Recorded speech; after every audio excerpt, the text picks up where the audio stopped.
All right, so today we're gonna hit you where it counts, okay? There's probably gonna be some emotional responses to this because when it comes to this type of stuff, people tend to get emotional. And I just want you to do this with an open mind.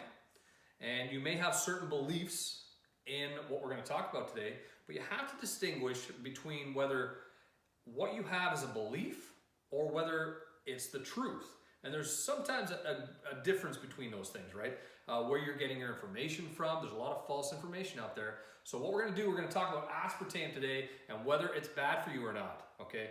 And I think first, try, like I said, try and do this with an open mind. Hold on tight here. We're gonna explain it to you.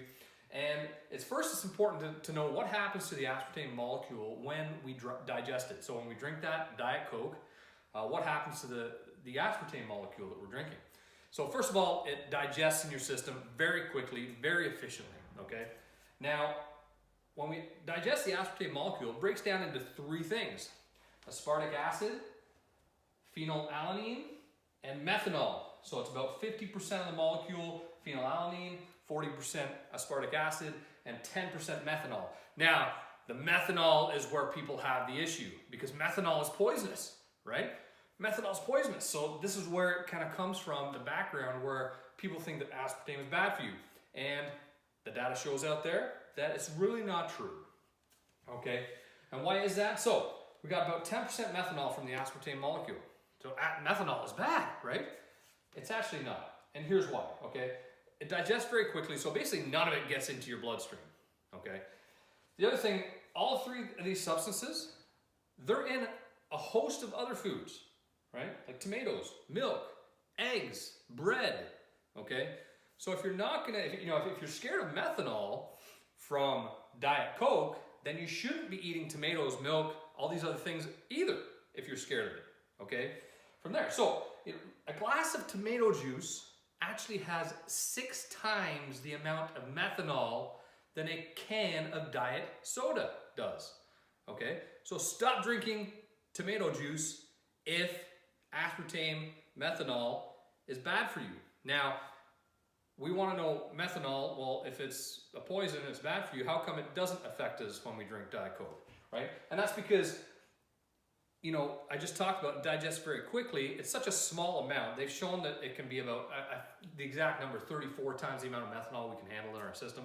But it doesn't even get to our plasma concentration, so it doesn't even get to our blood because it digests so quickly. So there's no methanol actually affecting us at the end of the day, okay? So, and tons of research has shown this, okay?